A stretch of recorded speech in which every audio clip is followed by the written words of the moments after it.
Welcome back, everyone. This is Veronique and Sylvia. This is High Vibes on the mic. And today we have a guest. Her name is Edwina. How are you today? I'm doing well. Thanks for having me today. Oh, thank you for coming. Sylvia, how are you today? Doing good. Welcome, Edwina. Thank you. So, Edwina, we're going to start. Can you tell us a little bit about yourself, about your background? Sure. So, I've got a lot of things that I've done in my past. I'm a military veteran. I'm a retired paramedic. I have nearly 2 decades of entrepreneurial experience, and I'm doing speaking, public speaking. An author and a podcast host, and I do some coaching and consulting. Yeah, that's what I saw on your, on your website.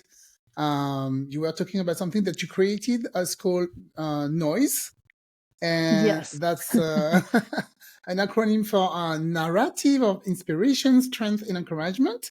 So, can you tell us a little bit, what inspired you to create noise, and how it helped in your journey? Yeah, thank you for asking. So, I'm a wife and I'm a mother, and with my second husband, we have a couple of kids. But my first husband, when that ended, I found out that he was a con man. Now, this marriage ended almost 2 decades ago, but it took me 16 years to talk about that publicly. Matter of fact, it was only about a year and a half ago that I started talking about it. And when I did, I said, okay, it's my time to make noise. I was quiet when I was younger. I got thrashed in the military because I couldn't yell loud enough. I'm just not a loud person. And I said, I'm going to make noise. But I didn't want that to be like me just being a middle-aged angry woman talking about my ex, because that's not why I was talking about it. I'm not an angry person. I'm at peace. I love my life. I have forgiven him. But there were some things that I needed to talk about and reasons why I needed to talk about that. And so I said, well, look, if I'm going to make noise, that's going to be my narrative of inspiration, strength, and encouragement. So I turned that noise into an acronym, and I'm hoping that that encourages so many other people to do that, because we can all take our adversity and turn it into something positive. I truly believe that. Yeah, because you said that you are an adversity architect, right? So you help people with, who have went through a tough time.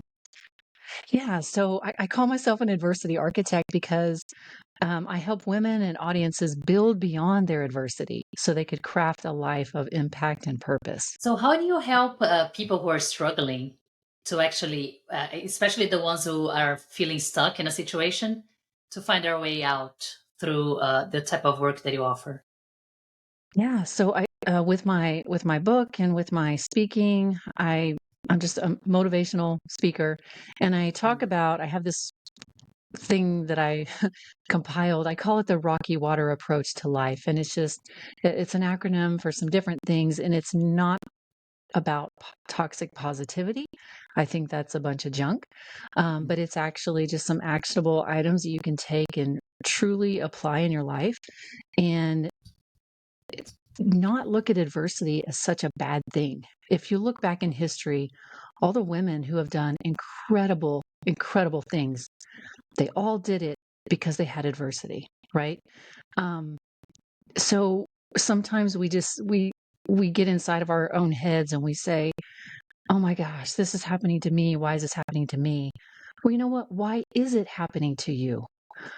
What is inside you that can come out of this adversity and help you create impact in the world? It's going to make you a better person and will make the world a better place. So, my framework, I talk about and write about with that, and then I have an inner circle where it's actually just a community of women who can work with me, and you literally have that community to fall upon. Because I just made a post about this yesterday that sometimes we do these big things. We start a podcast, we grow a TikTok following, we start a business, and your closest friends and family don't even acknowledge that you did it. That's very, very common. And so a lot of people can think, well, oh my gosh, these are the people that love me. Why are they not supporting me? Well, it's okay. First of all, accept that that is normal. They're still your loved ones. You can still love them. They can still love you, but they're not going to do that. That's not their role. You need to find and get in the right room with the right people who will support you, that won't be in a competition with you, but they will be a support with you. And then hopefully that group is run by a mentor that has really good experience and a lot of knowledge to help you get where you're trying to go. And I know when I did that, when I paid to finally get into a group that was truly meant for me, like the right group with the right people, man, I took off. I just skyrocketed in what I was able to do with all of my natural skills and abilities. And, there's just things you don't know, and you don't know until you find out. And then you're like, oh my gosh, wish I would have known this earlier.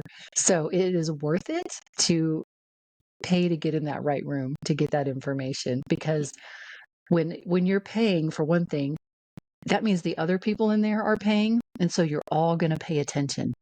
You're not going to be tearing each other down. You're there because you're committed and you're ready to go to the next level. Yeah. And you have the same, mostly the same goal, or you're trying to attain together, going from the same level. Yeah, that makes definitely a difference. And I love what you said about looking from within when you are dealing with a tough situation, instead of just putting the blame on the person, or like expecting them to fix your own problems. To actually look at yourself and see what you can do to fix it. Because nobody else is going to do it but you. And we can turn, like you're saying, challenges into like the chances of becoming something new, like creating something that is going to be beneficial for you, right? Like from a negative situation, creating something that is positive. Yeah, exactly. And it's not that you're not allowed to like be sad or be mad or be hurt or angry. Like, do that. That is normal. Emotions are normal. You've got to work through those emotions, but just don't stay there. And just know that you can get beyond it. And then when you do something with it. Like, there really is something beautiful that can come out of it. Yeah. So sometimes, when you're in it, it's so hard to think about doing something with it. It is, yeah. And that's not the time. That's honestly not the time. When you're going through it, when you're in the middle of it, get through it. You know what I mean? Like, that's right. Yeah. And there are things to do, like I said, while you're going through it.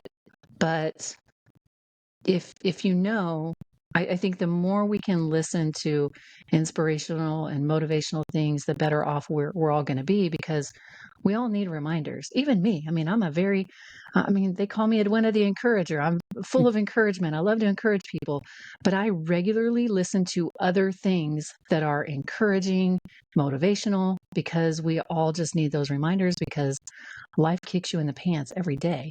So whether it's a flat tire on the way to work or whatever, you're like, oh my gosh, there's always something. So just stay encouraged as much as you can. So what do you read? Or do you listen to audiobooks? Or do you have like a favorite book that really inspires you? Yeah. So, that's so funny. You talk about books. I'm one of those people, I read like 3 books at a time. I don't know what that is. I guess it's an ADD thing. But I can do that. I get bored. Like, I read it and it's even as good of a book it is, I got to do something different. And then I rotate them. But I have Think and Grow Rich I'm working through. I have, let's see, I have How to Know a Person. That's a really good book. I'm in the middle of that one. Oh, and nice. then I have a third book I'm about to start. This guy was actually on my podcast. I have not begun it yet, but it's called One Man's Journey. So by Donald T. Hardison. So can't wait to break that one open. But yeah. It's exciting. That's nice. I've read the first one, Think and Grow Rich. And yeah, it's really good. And sometimes you have to just go back and reread it, because you forget after a while, right? Or you just don't apply any of the things you learned. So you have to go back. Yeah. to the You do. books. Yeah. I read that one a decade or so ago. And yeah, just like I was saying, just like with everything, you just have to keep reminding yourself, like, okay, there's purpose in the pain, you know. Yes. And also, you talk about you have like a near-death experience. What was that about? I did. Can you So tell us about this?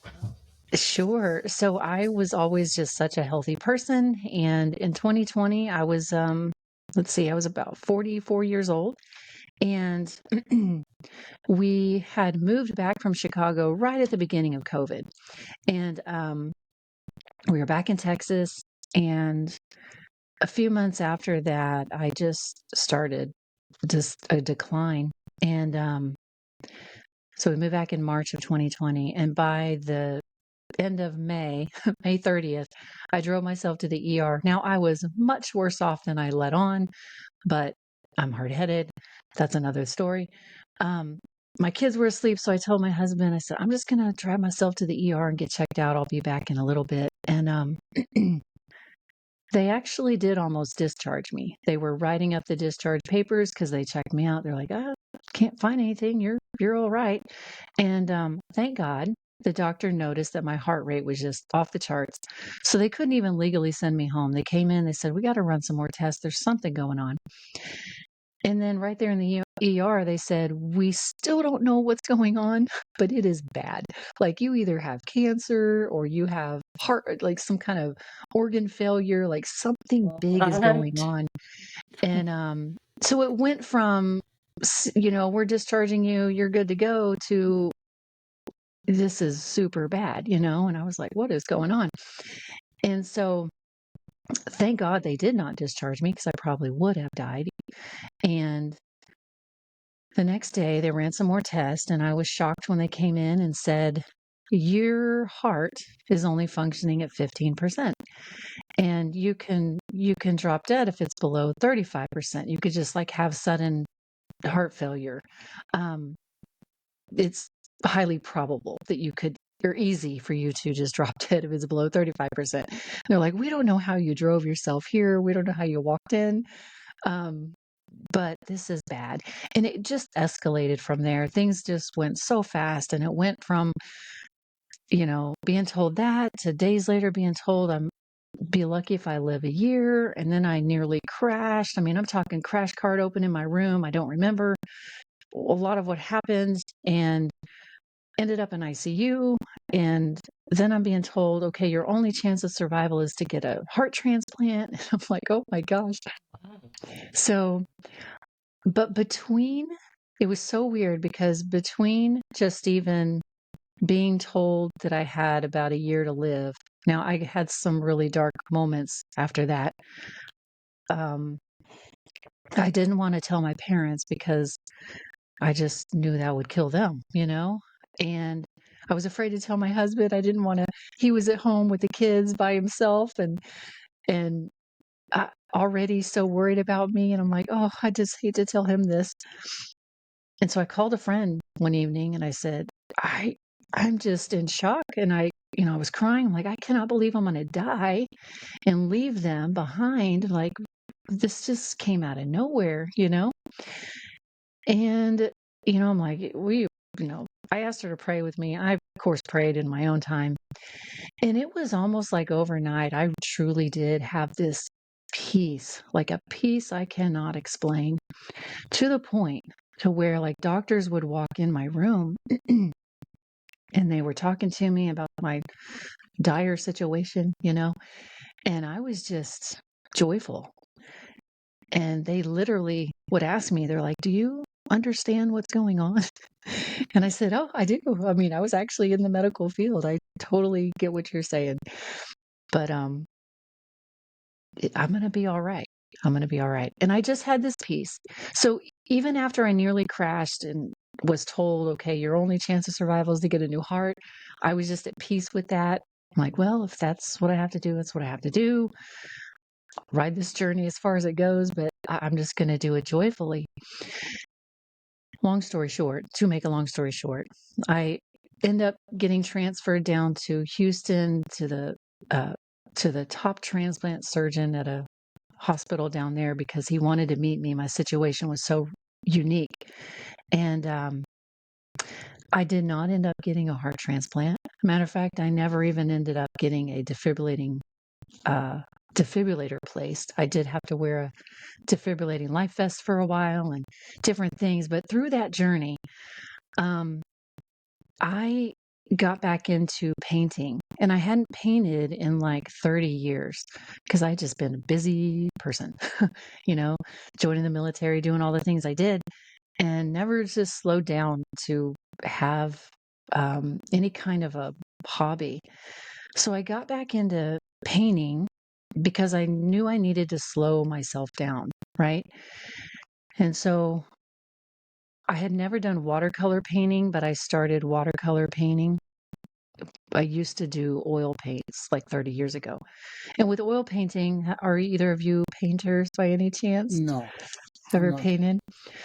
So with oil painting, the artist has a lot of control. You can change a tree into a frog days later. I mean, the paint's still a little wet, and you can move it around, and you can paint over things easily.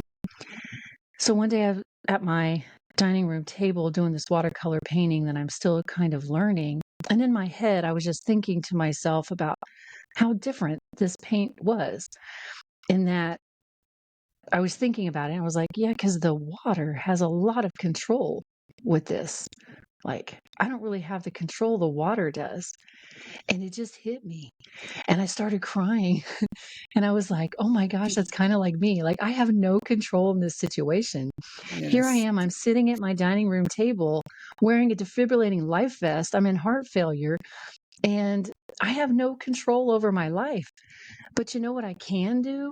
I can sit down. I can bring the paints. I can bring the paintbrush and the paper and the water. And there's action involved. But if I just let go and I let the water do its thing with the colors that I put down, there's going to be a masterpiece no matter what. And it might look a little bit different than I had planned, but it's still beautiful. And it was like an epiphany for me. And so that major thing alone is what kind of put me on the path that I'm on now. So I see that. Sounds what a story. Yeah, I can feel that you're getting emotional even talking about it. Yeah. So what do you think happened when you got like really calm and you talked to the doctor and then said, "No, I'm going to be fine." What do you think happened that night or that day? Somebody talked to you in your dreams, or how come you got calm all of a sudden?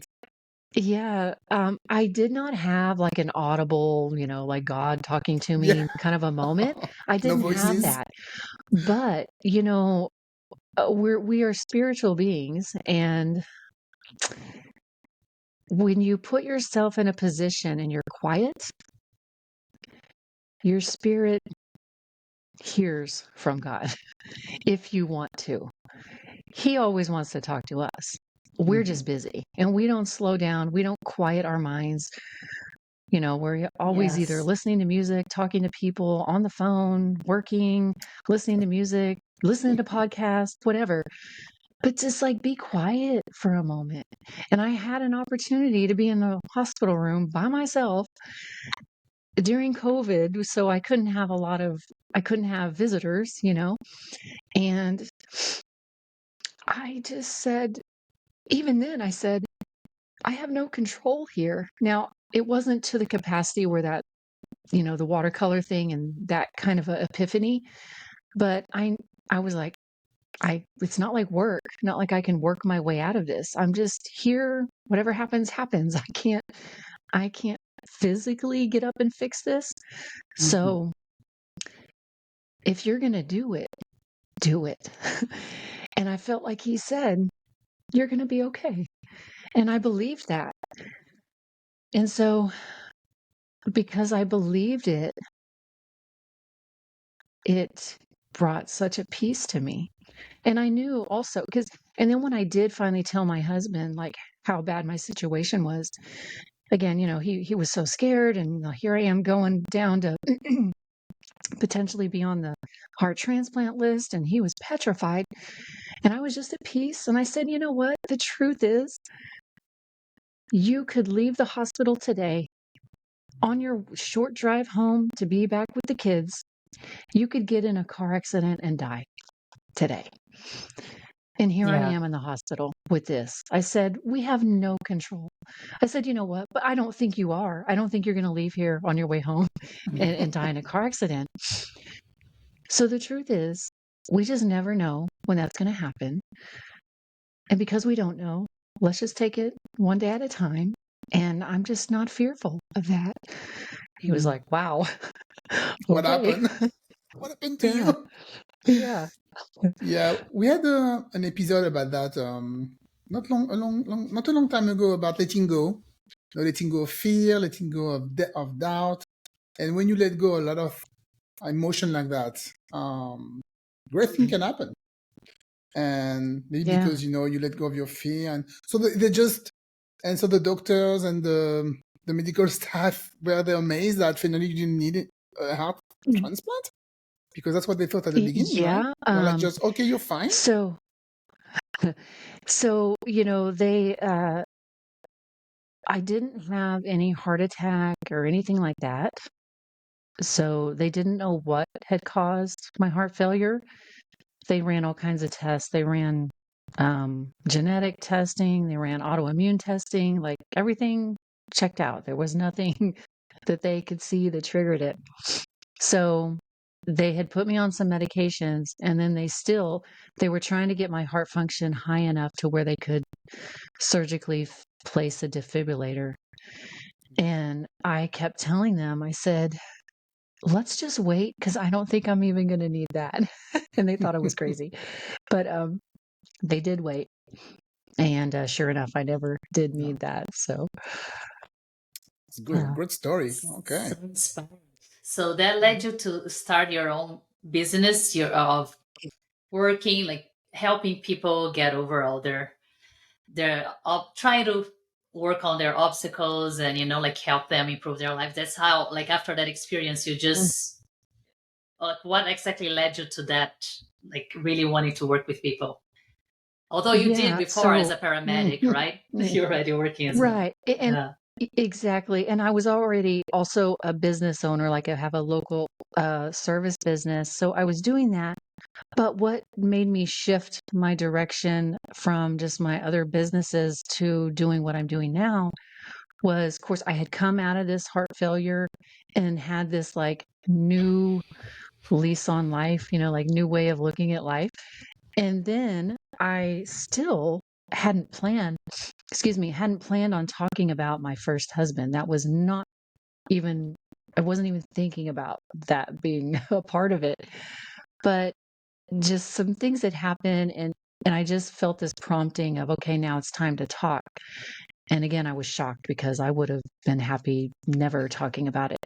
But it was a prompting, and I just went with it. And so one day, I didn't even have a personal TikTok channel, but I opened up TikTok. I created a profile. I made a video, and I closed out. And then I went back and I looked at that video, and it had blown up. And I was like, oh no, what have I done? So I had just started talking about it. So, like, well, I guess I got to talk about it a little more. So I still didn't share all the details of that. I did start writing a book about that. But it's such a complicated story. There's research and stuff I need to do for it, because he was a very complicated man. But so, I'm sorry, because I need to ask about the con artist. Did he con you as a woman, or did he con like people in business?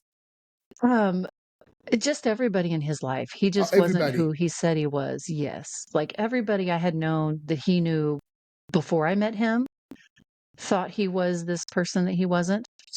And then, of course, I thought he wasn't. And then people we knew while we were together, like, it's really? just, it is a very it's very confusing. How you can live like this. It's so complicated to lie like that every day. It would be so stressful. I don't understand it either.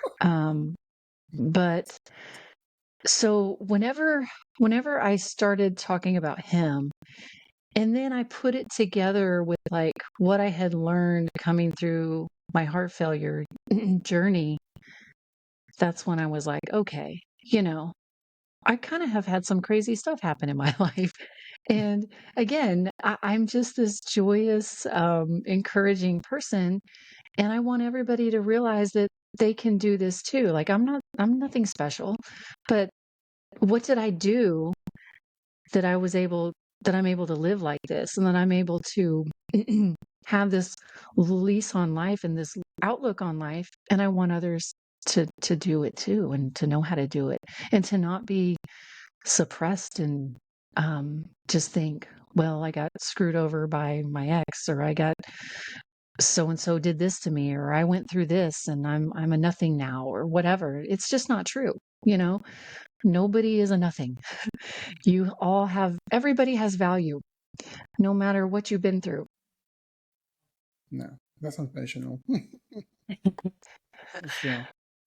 And you don't work, you don't, in terms of religion and your spirituality, do you go to a church, or do you, it's more like the spiritual path of, finding out about what you really enjoy the most? How do you describe yourself?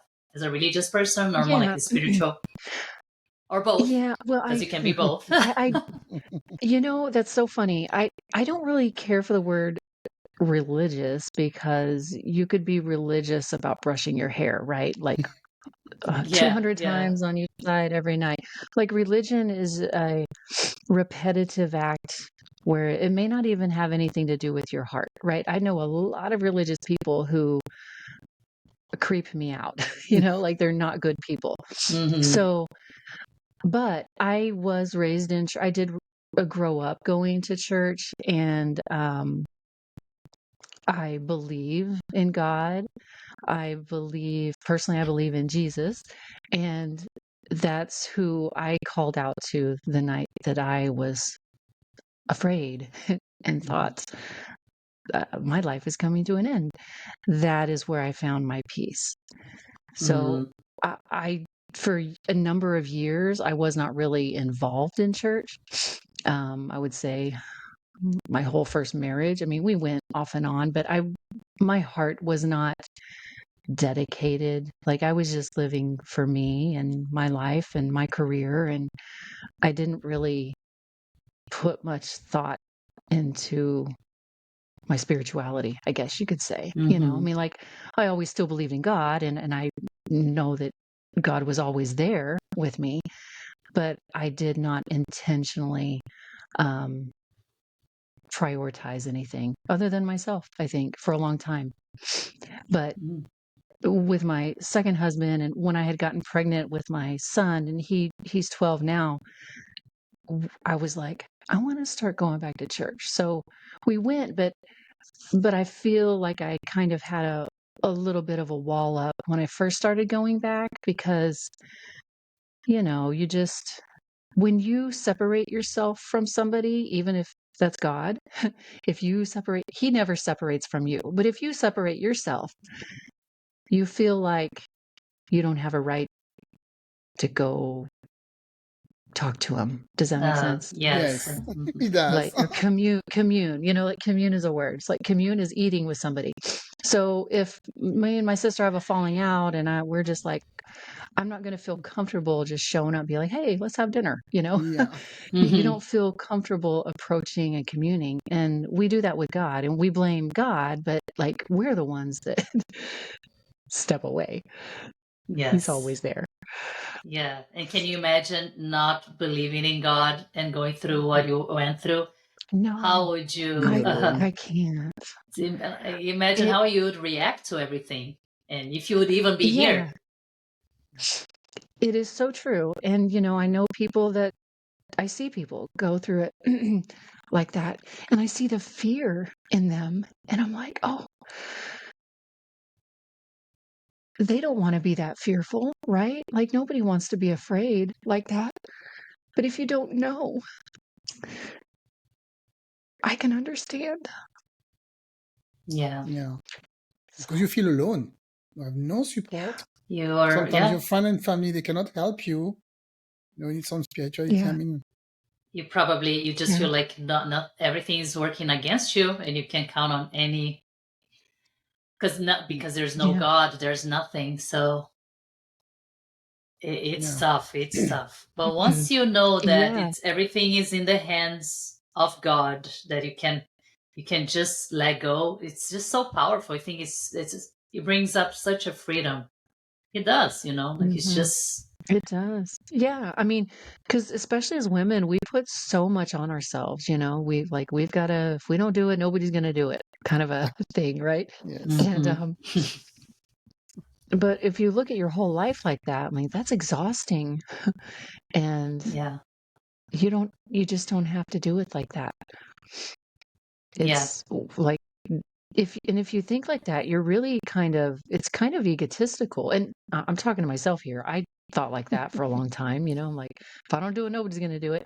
Well, who am I? I'm not God, like I can't do everything and fix everything. Yeah. So, it's really just kind of an egotistical attitude to think, if I don't do it, it's not going to get done. If I don't do this, then my life's going to go to crap, like, no, like there are things you have to do. There is action, just like with the painting. Like the painting isn't going to just spontaneously be on the paper.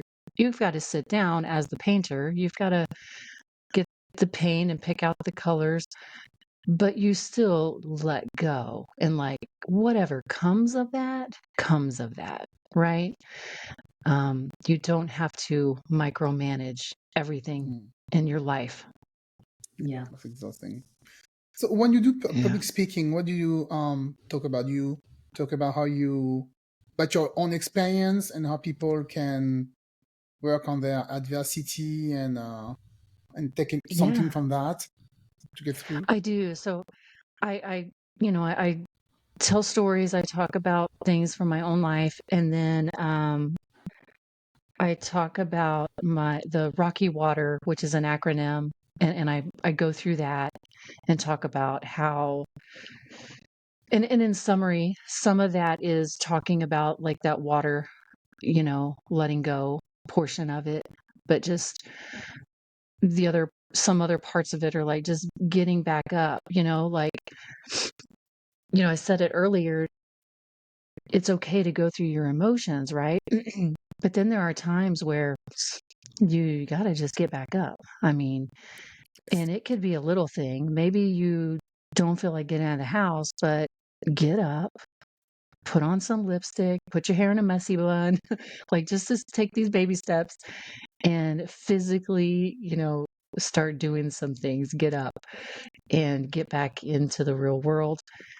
Because eventually life goes on no matter what. And even though our lives, our seasons, the seasons out there keep changing, right? And so I just don't want you to hibernate through the whole rest of your life when there are other seasons that keep going through. So just keep getting up and cultivating gratitude and letting go, and then just going through, like I said, my whole Rocky Water framework of that, and hopefully just inspiring people. Yeah. Sometimes you need to hear that from somebody else. Yeah. To be inspired and get out of your house and get out of your own, thoughts. It's very important. Yeah. And just, empowering people that like there really is something that they can do with all the pain that is amazing. Yeah, and it doesn't mean you have to like, and doing something with the pain doesn't mean you have to become a speaker or a podcast host. Like that's not for everybody. But maybe it's just you making noise so that you're inspiring your children or your coworkers or your employees or your neighbors, like there's somebody that your story is going to really, really touch someone. Yeah. It's a healing, the real healing that it's going to happen to you and to others too. I believe that. Yeah. Well, it looks like what happened to you and the video you put on TikTok touched a lot of people because you said he exploded on TikTok. So looks like some people are really interested about that. It's an amazing story. Yeah. So thank you. Inspirational. Yeah. So one of my very first podcast guests, I met her because of that first TikTok video. She's a psychologist, and her and her husband were both psychologists, but he was living a double life and ended up being brutally murdered. And she did not know that he was living a double life until this brutal murder of his. And then just like Wow. all this stuff unfolded, and it was very painful for her. And she didn't talk about her journey for 20 years or more. And she had just written a book and all this stuff. And so she saw my video and she just was like, oh my gosh, I believe you, you know? And so we have become friends. And it was cathartic for her just to hear my story because not many people have this story that they talk about. So even if it was just for her, like I feel great that, Yes. you know, yeah. Because you're helping. It's like both of you are healing your Mhm. own traumas or old like past wounds that you're dealing with. Both of you benefited from that. Yeah, can see that. Yeah, It's I don't know how amazing. you definitely. can live a double life. It's exhausting to live your own life already. We're doing so many things I nowadays. know, I know. Yeah. I don't understand how you can have when do we have the time to have a double life? This is the thing I'm always amazed, when I Yeah. hear the stories. Yeah. It's You unbelievable. have to really, really, really um not believe that who you are is good enough. Okay, okay, yeah. Yeah. So you have to make up That's the somebody only else. way, like you think there's no value in who you are, so you have to create this fake person Mm. who has value, Where the truth was, like my ex was good looking, he's very, very intelligent. Like if he'd have just used all his powers for good, I know, he right? could have done amazing things in life. But he just worked so hard to go the opposite direction. And Oh, it's ridiculous and stressful. I believe you Stressful have to be. and I believe you have to be smart to do that. There's no way very because smart. you have to lie all the time, remember your lies and everything and stuff. So Yeah, yeah, I for believe you have to be decades. smart Yeah. for decades. I I agree. It's very different. It's beyond just like a good liar. It's so the deception is baffling. And where I did So did. he end up? Sorry. In Oh yeah, good is he in question. jail or? he did go to jail Okay. some years after we were divorced. He's out now, and honestly, what I know now, not even that far from me, like an hour or so from what I hear. Oh wow. And that was a detective who told me that. But I don't like that. But that's Yeah. also kind of why I started that, talking about him was I had, like I said, come out of my health scare. And then I still felt like he was trying to talk to me, but pretending he was somebody else through my business and stuff. Oh Oh, And I I was so see. exhausted from feeling like that. And so in my head, that's where I was like, okay, I have been quiet all this time and he still hasn't gone away. Like, I'm not going to be quiet anymore. I'm going to make noise because I feel like if I start making noise, he doesn't want light shown on him. Like, maybe he'll run away because being quiet hasn't made him go away. And so, again, that's kind of where the making noise, but then merging it with like, let's just turn all this bad stuff into good noise. No, and, there you are now. That's great. I gotta thank Yeah, him in a I way. do. Yeah. Yeah, so I said adversity is your greatest asset, so and the Yes. book that you wrote, Dare to Dream Big, right? It's got nothing Dare to do with him, right? It's about you and your experience and how to help people, with adversity. But it's got nothing to do with yeah, him. so Dare to Dream Big is an anthology, so I'm a co-author with a few other writers, Okay. and my chapter Oh in the yeah, there's book other people. is Yes.